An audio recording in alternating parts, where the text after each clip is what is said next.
Hey, welcome back. As you saw, this Xbox automatically turns on when power is applied without pressing either the power or eject buttons.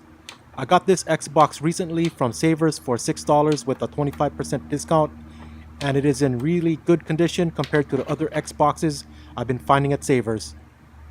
Listen closely and you can hear that the tray is stuck.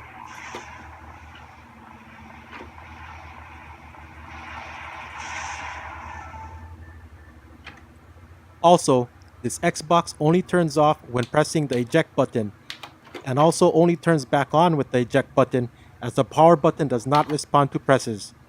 Pressing the eject button after the unit is on turns the unit back off. In short, I have an Xbox with malfunctioning power and eject buttons with a stuck disk tray.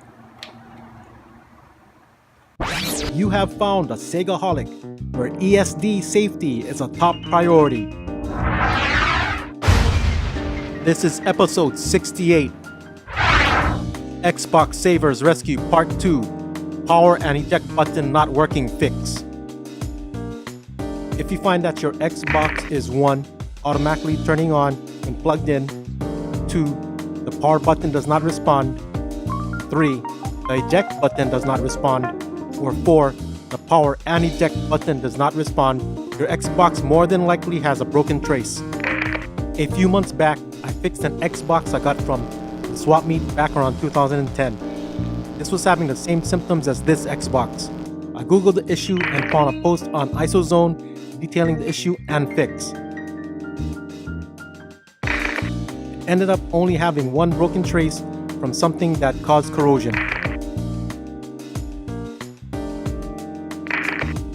The traces are located on the back of the main board along these edges. This is a close-up and scan of the area in question.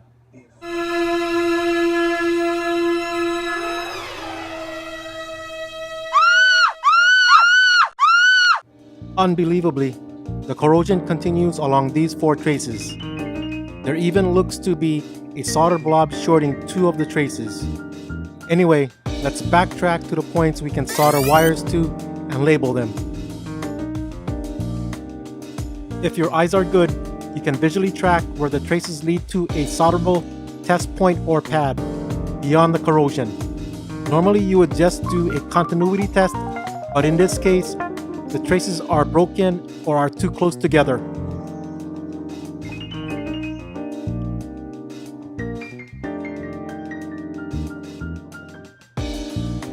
Three of the traces lead to this set of test points. While this solitary one is the last test point. Before the jumper wires are soldered, I use a fiberglass scratch pen to clean these vias, which looks oxidized. In fact, if you look closer, there seems to be some sort of liquid that dried up in the area. If any material that needs to be soldered looks dull, the surface needs to be cleaned, otherwise the solder will not bond properly. I use 30 gauge Kainai wire to jump the designated points.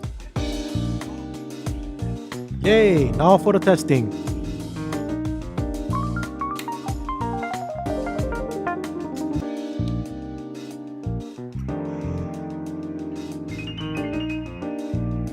Thankfully, the components that wiped away in part 1 was probably just part of the clock capacitor circuit.